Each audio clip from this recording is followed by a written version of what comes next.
and buried. He was the monster that everyone feared.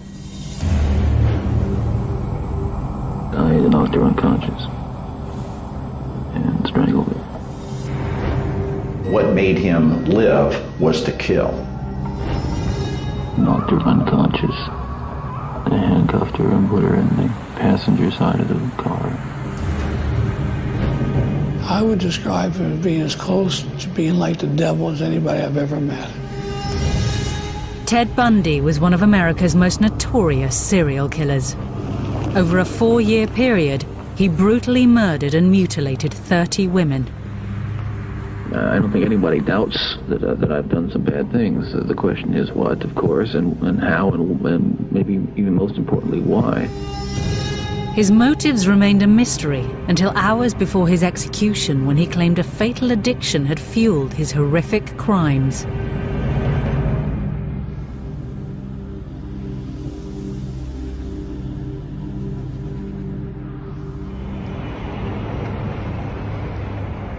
On January the 23rd, 1989, at Florida State Prison, journalists were being shut out of one of the biggest death row stories of the decade. The serial killer Ted Bundy was about to reveal what had driven him to commit some of the worst sex crimes America had ever seen. In 5 cases, he took the girls' heads off and kept them as souvenirs. In one case, I believe he bit a nipple off. He was like a shark, just, feeding in a frenzy. He could look into their eyes, he could hear their last gasp, and actually breathe their last breath as they exhaled.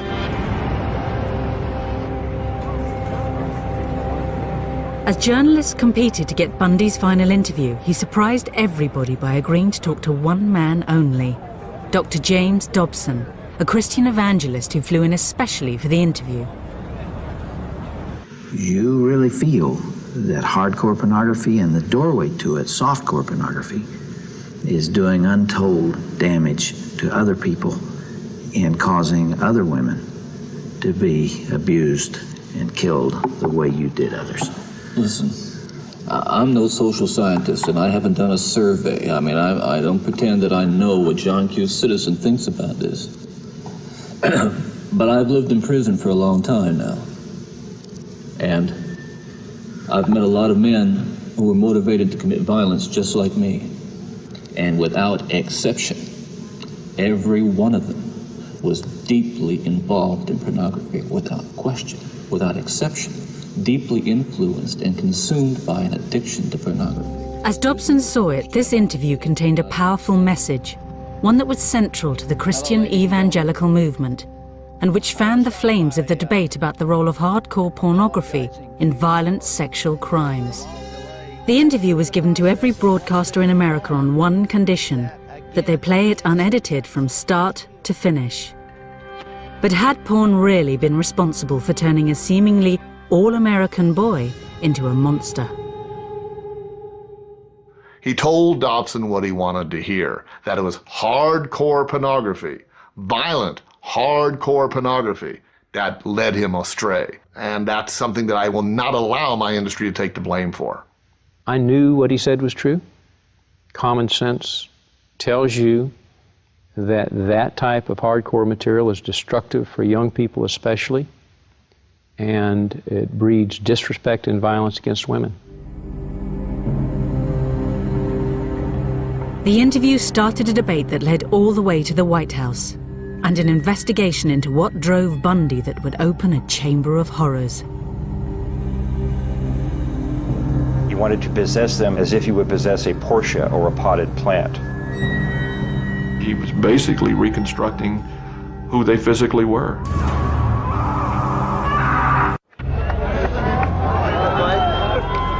On the eve of serial killer Ted Bundy's execution, crowds gathered outside Florida State Prison, determined to see justice done to one of America's worst murderers.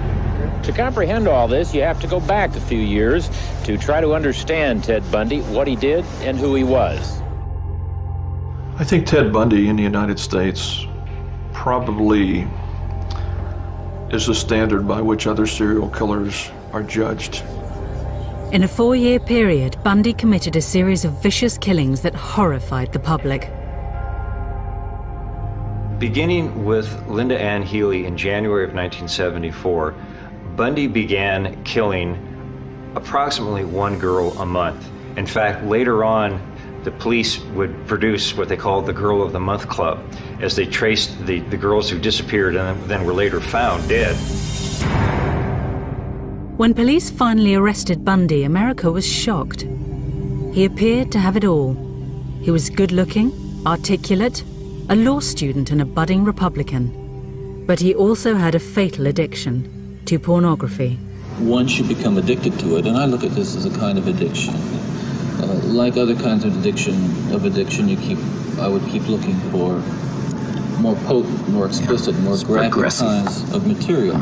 Like an addiction, you keep craving something which is harder, something which gives you a greater sense of excitement. But had this addiction made him a killer? This controversial interview divided public opinion on the role of pornography in sex crimes. It was an extraordinary meeting between a violent serial killer and a Christian evangelist that had been brought about when God sent a message to a lawyer and his wife. We were watching the evening news, and they showed us a picture of Ted Bundy, and she looked at me and said, "John, the Lord just told me that you're going to have a dramatic influence over his life."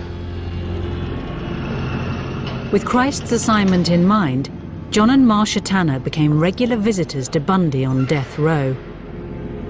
There was another issue that Ted eventually revealed, and that was the role that hardcore pornography had played in diverting his path to the one that he ultimately took. What happened with adult entertainment between 79 and 89 is became prolific. It became videotaped. It became accessible beyond people's wildest dreams. It moved out of the theaters and into the home. The Tanners' visits coincided with a sea change in attitudes to pornography. So when Ted Bundy said he had a message he wanted to be heard, they knew just who to approach. James Dobson was a Christian evangelist and a member of the powerful Meese Commission that had investigated the links between pornography and crime and was vehemently anti-porn.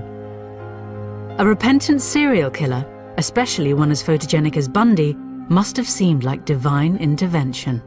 I told him that I thought we could trust Dobson to not glamorize or pervert or sensationalize what he had to say, but would probably take his words and let him just tell his story.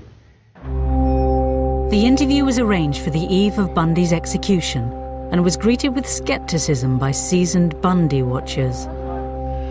Dobson honed in on the pornography detail because that was his shtick.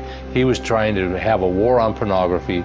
He'd been part of a task force that he had helped get engineered through the federal government, and he wanted to use Ted Bundy as the poster child of why pornography is bad. In his 10 years on death row, Bundy had gained a reputation for being a cunning and manipulative interviewee. Dobson was entering the lion's den.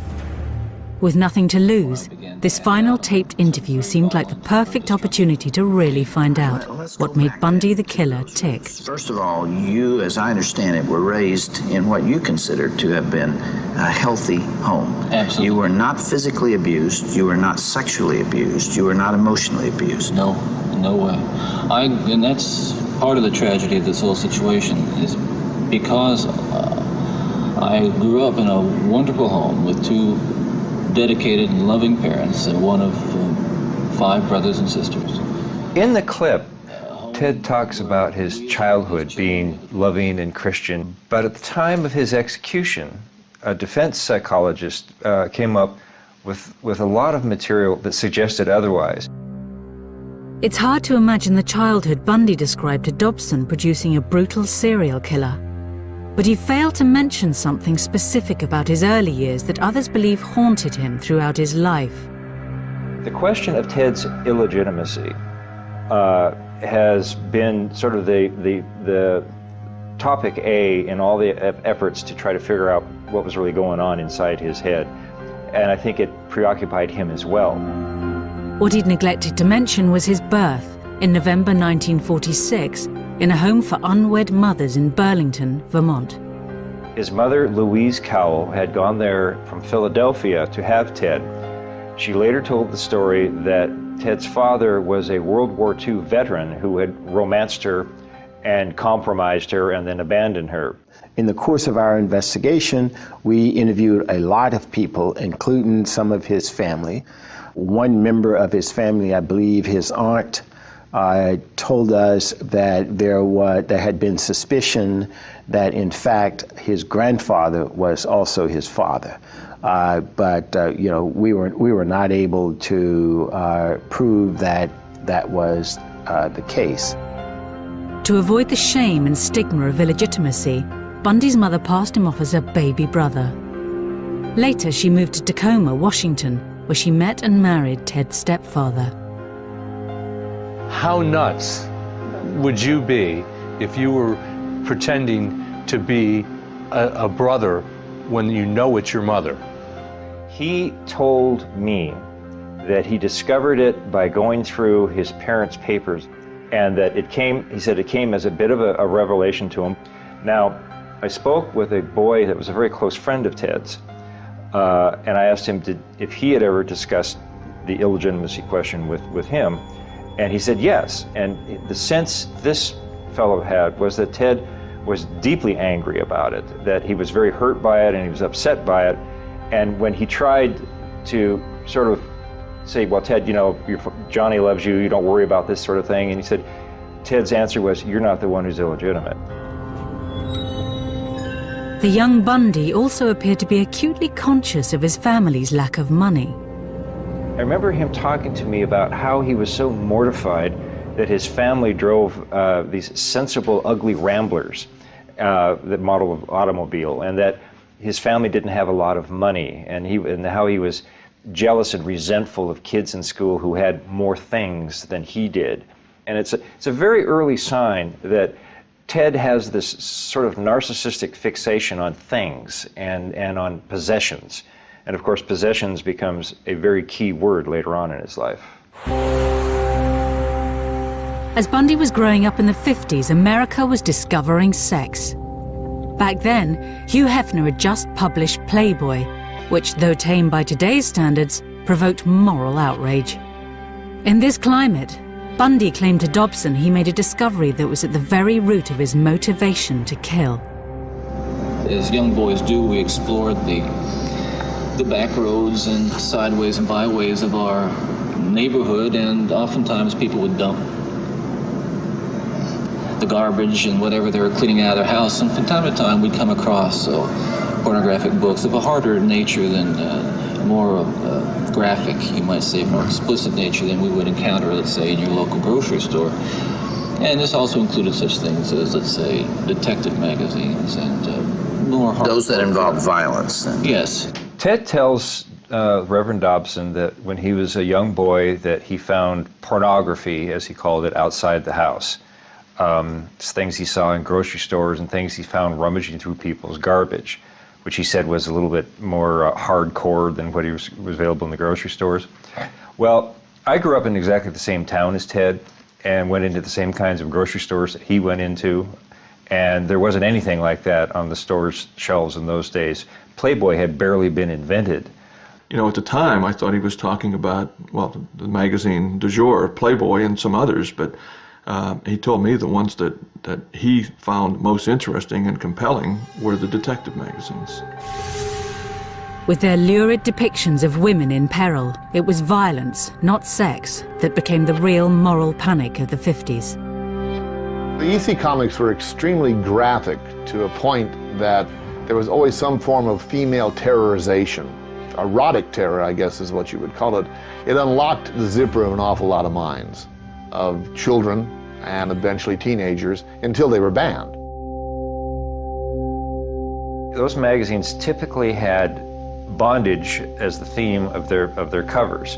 It would be a woman with handcuffs, or she'd be gagged or something like that, and she would be threatened, mortally threatened on the cover of this magazine, perhaps with some some weapon or something. Bullets ripping through people, limbs being hacked off, blood splattering.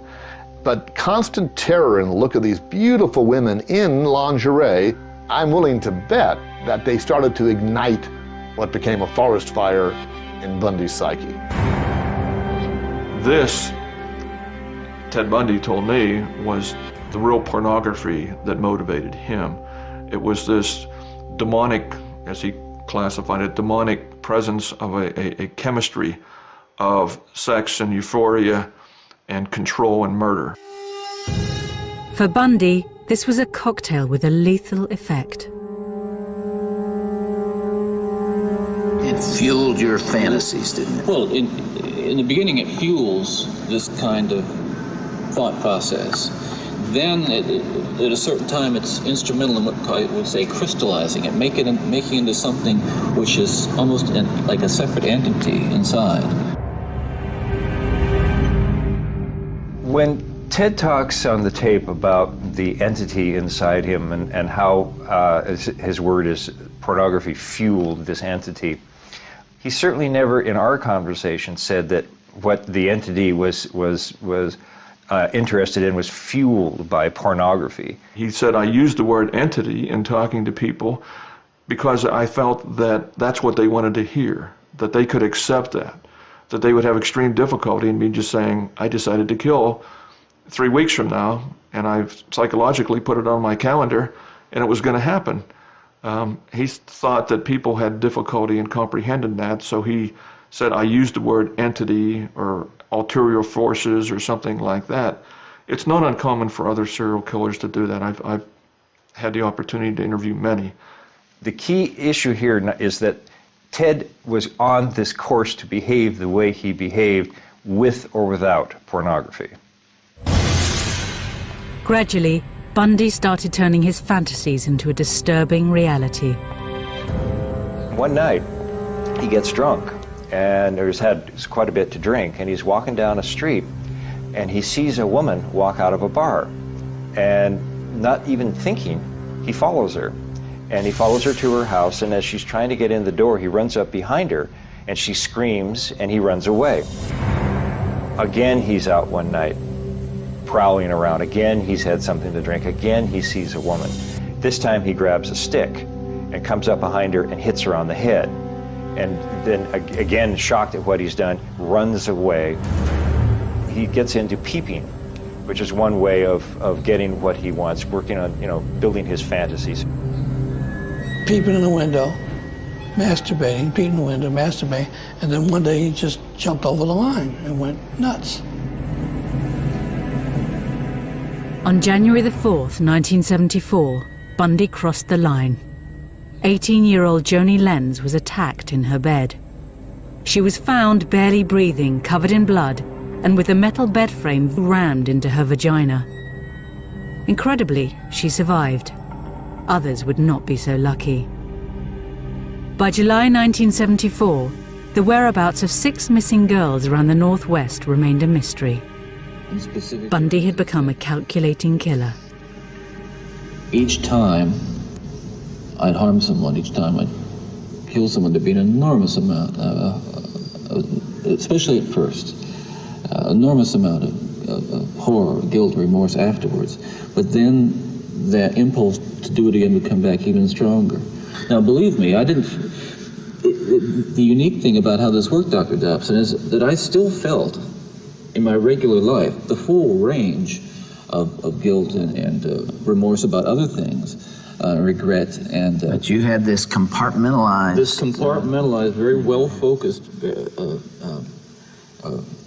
very sharply focused area where it was like a black hole. It was like a, like a crack, and everything that fell into that crack just disappeared. I mean, he shocked me at times because he could be so remote from the crimes that he committed. He had so depersonalized these victims.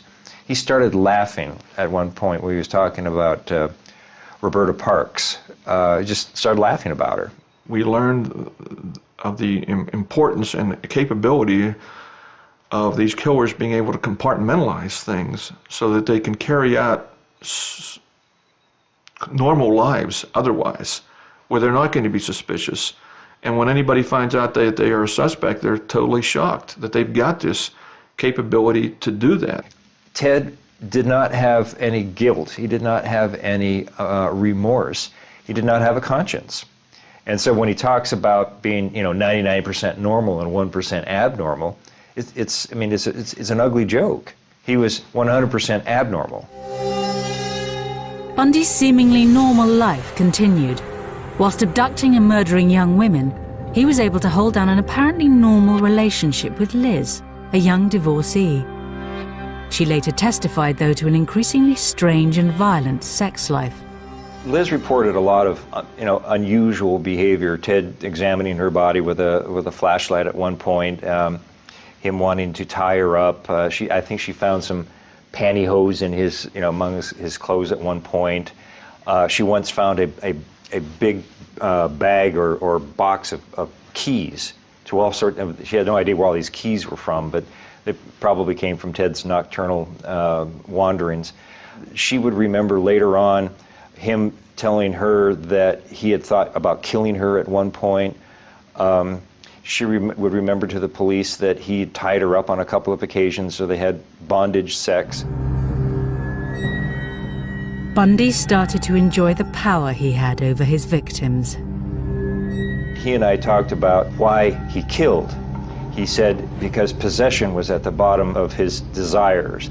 He wanted to possess them, he said, as if he would possess a Porsche or a potted plant. And a memorable quote from Ted that to an FBI agent was, if you have enough time, you can do anything you want to them. In the detective magazines, it seemed Bundy had found the perfect inspiration for his crimes. He reconstructed those magazine covers.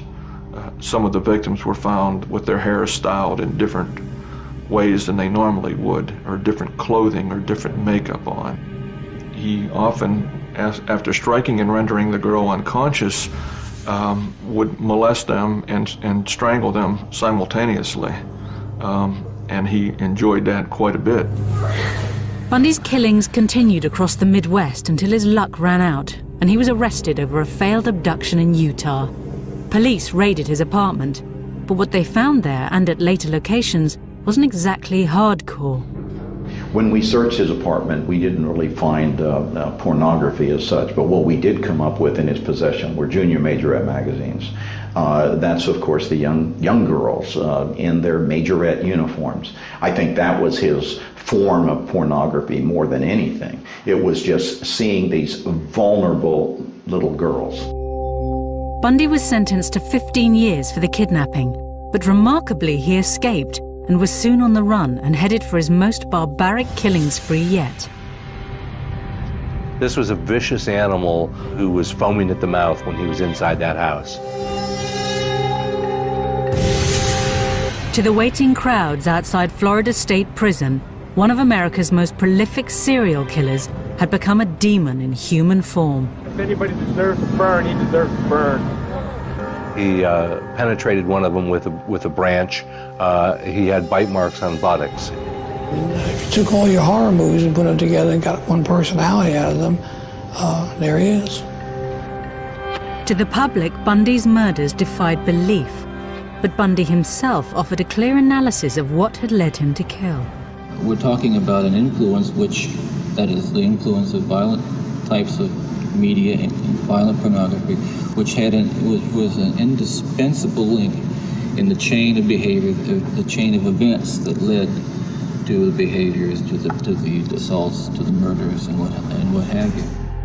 Bundy's calm appearance and apparently rational analysis belied a state of mind capable of carrying out a final, terrible killing spree. He was on the run and a changed personality.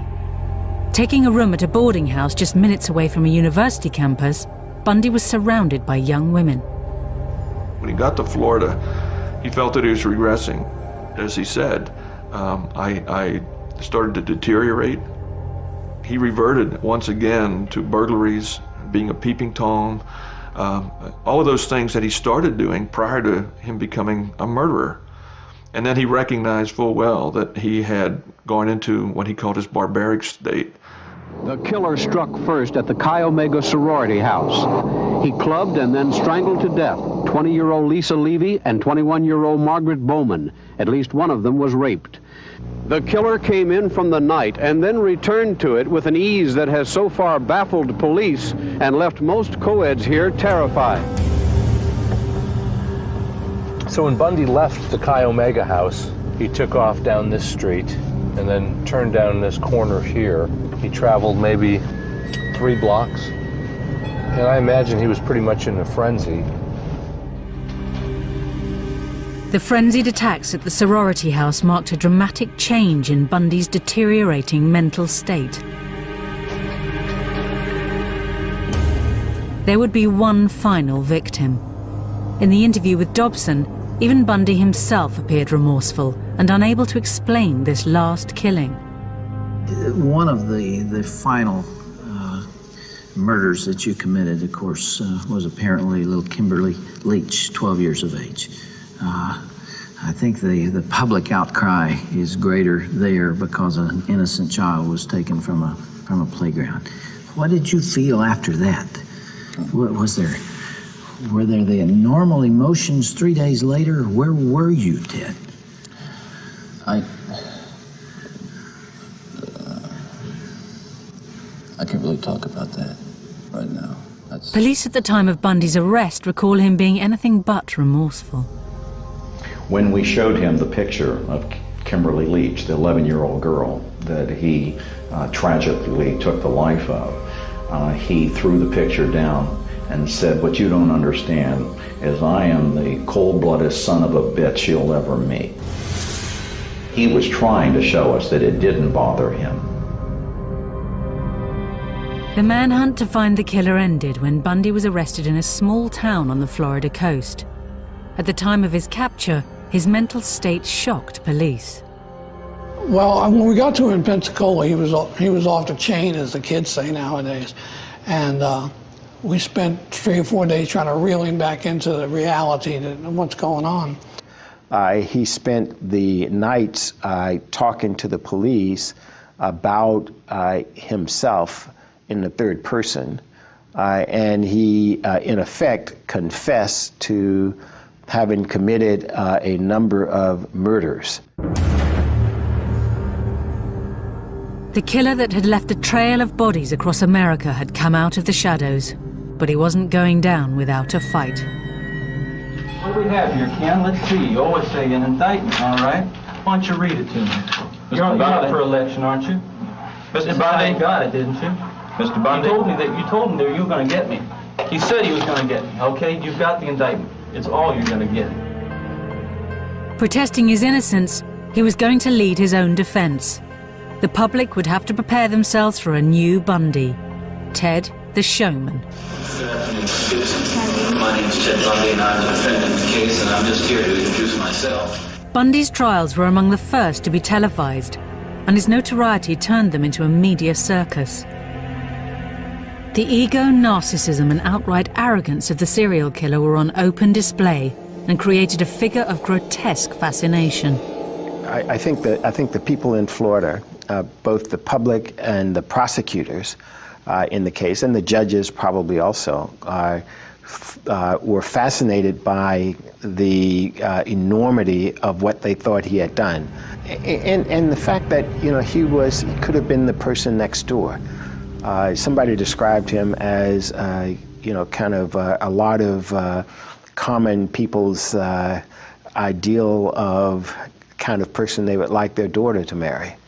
And so I think that there's something frightening about the prospect that, this all-American looking guy could be a serial killer. Bundy became a cult figure. Women flocked to his trial. Every time he turns around, I kind of get that feeling, no, gonna get me next.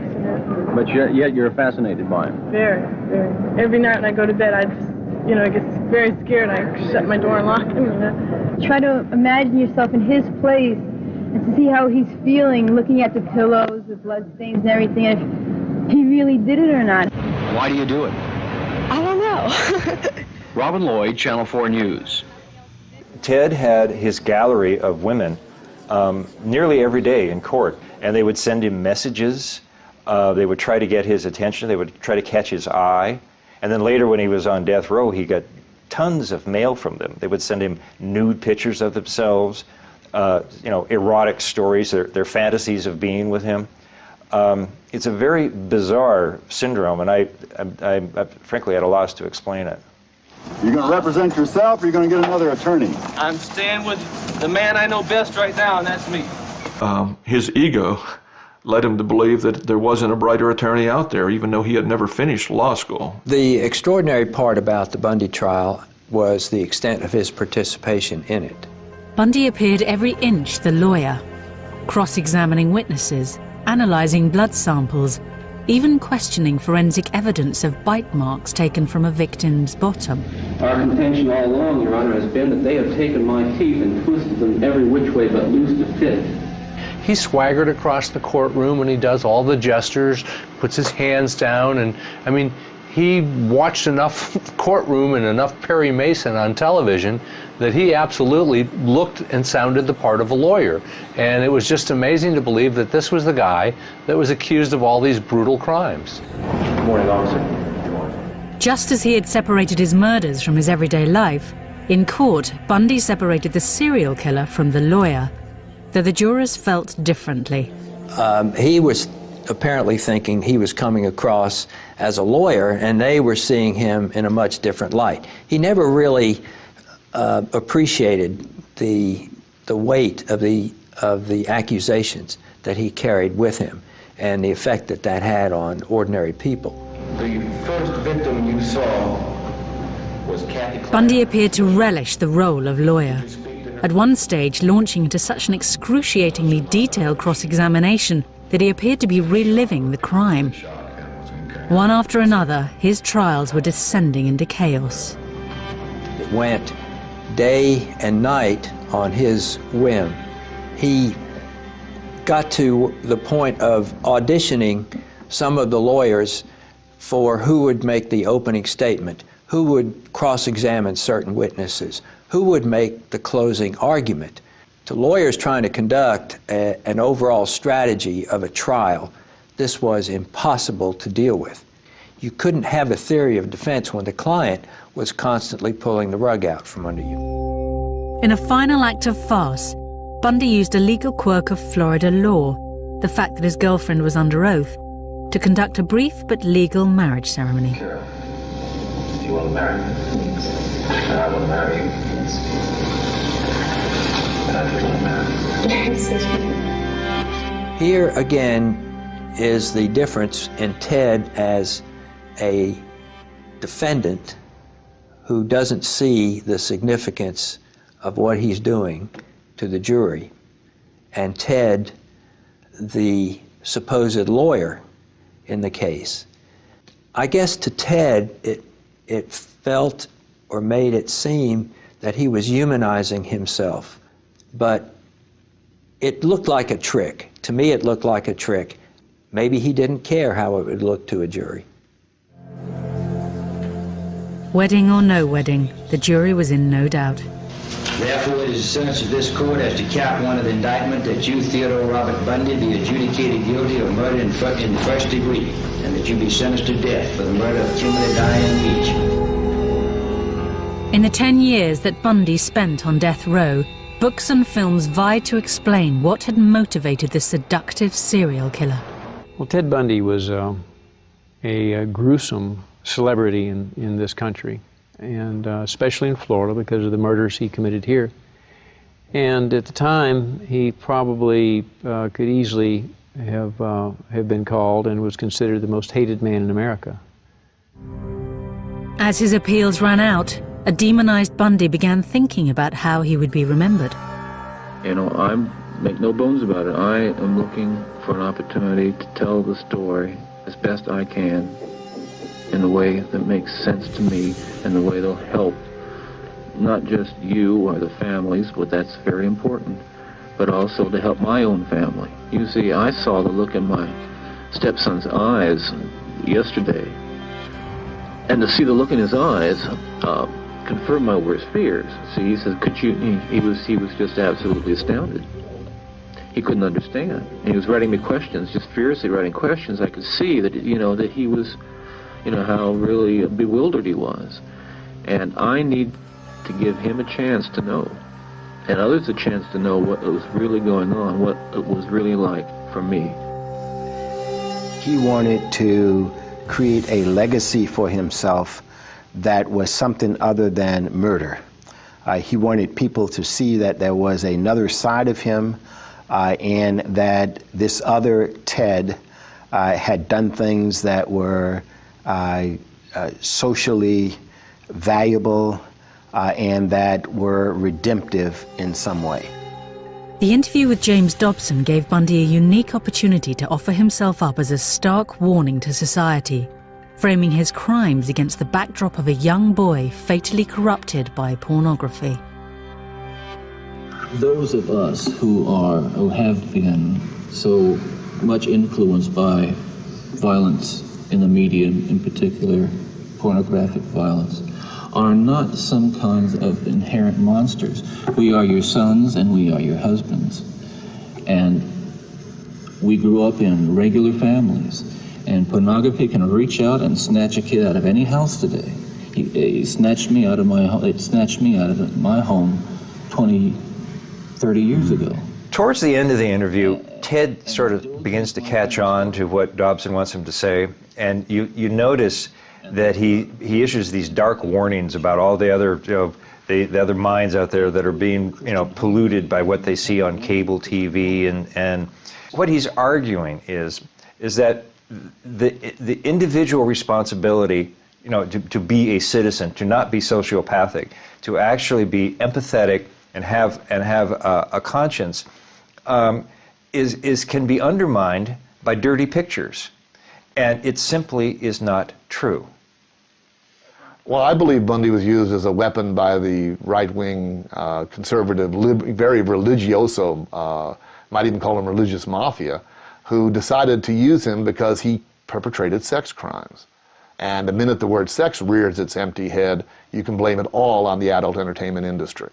So Bundy becomes their banner. He becomes their bloody flag to wave into the face of all these people who, because they're watching adult material, might become future Bundys. What a crock of shit. Porn as a source of inspiration or pushing these guys along, as Ted tried to say, is you have to be very careful about that, because one man's pornography is another man's bore. And the stuff that Ted read would not interest another separate offender because he had a whole separate group of fantasies that he's feeding. Plus, pornography is not necessarily sexual violence that you might find prepackaged in a magazine or in a video. When you really examine the psychology of the aberrant offender and where they go to look for things that interest them and help ratify their needs and all that, it's not necessarily what you would think. When Ted was arrested, for instance, he had a bunch of cheerleader magazines in his car.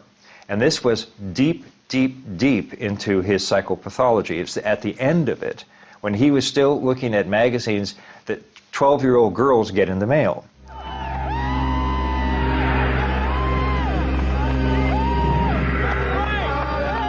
Guilty and awaiting execution, the true scale of Bundy's atrocities became apparent.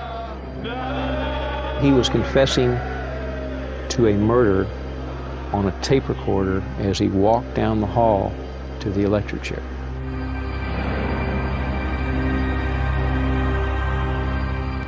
He learned that his appeal had been turned down about midnight. I understand he received a call from his attorney, Paulie Nelson. Prison officials are now preparing to shave his head and prepare him for execution at 7 o'clock. The execution of Ted Bundy couldn't come fast enough for a crowd that was beginning to feel like a lynch mob.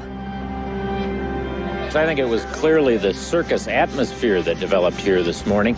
Somebody today compared it to a public hanging in the Old West. Hundreds of people, maybe thousands, showed up, almost boiling over with glee that Ted Bundy was finally going to be executed.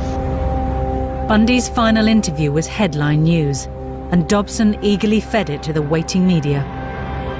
He wanted to make a statement to the world about pornography, both softcore pornography and hardcore pornography. There was a great deal of remorse. He wept several times while talking to me. He did say to Bundy's life had ended with an extraordinary meeting of two separate agendas, and it was impossible to tell who was using who. Bundy was suspected of having killed 30 women, but by the time police and FBI finished questioning him, that figure was closer to 100. Even in his final moments, he confessed to yet more killings. He was confessing to a murder on a tape recorder as he walked down the hall to the electric chair. I knocked her unconscious and strangled her and drug her into 10 yards into the small grove of trees that was there. Somewhere around 6:20 or 6:30, the lights in the prison went off, and that's the sign when they switched to the generator. At some point, they brought Ted in, and he was being supported by the guards. Sort of walked in. And his knees just buckled. I mean, the guards had to hold him up. And then he sort of got his composure back a little bit right after that, and he sat down. They then began to prepare him for the execution, strapping him in. And he looked at everybody in the room, one by one, went through everybody's eyes, trying to see who he knew or who he remembered. And the only person he smiled at was the prosecutor, and it was kind of, hi. And then they put the headgear on, put the mask over his face, and executed him. And you see the body tense up like that, and then it sort of loosens up, and then after a little while it'll tense up again when they hit him with the second jolt of electricity. There is a smell of burning flesh in the room, and just a light wisp of smoke from the leg, as I recall. He's gone! He's gone! He's gone! Yeah! He's gone!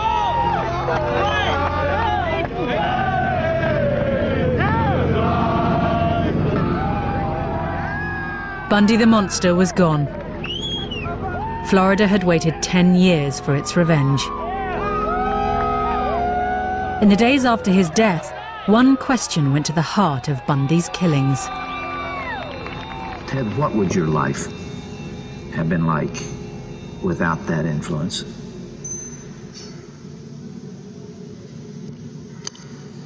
You can only speculate. Yeah. Well, I know it would have been far better, not just for me, and excuse me for being so self-centered here.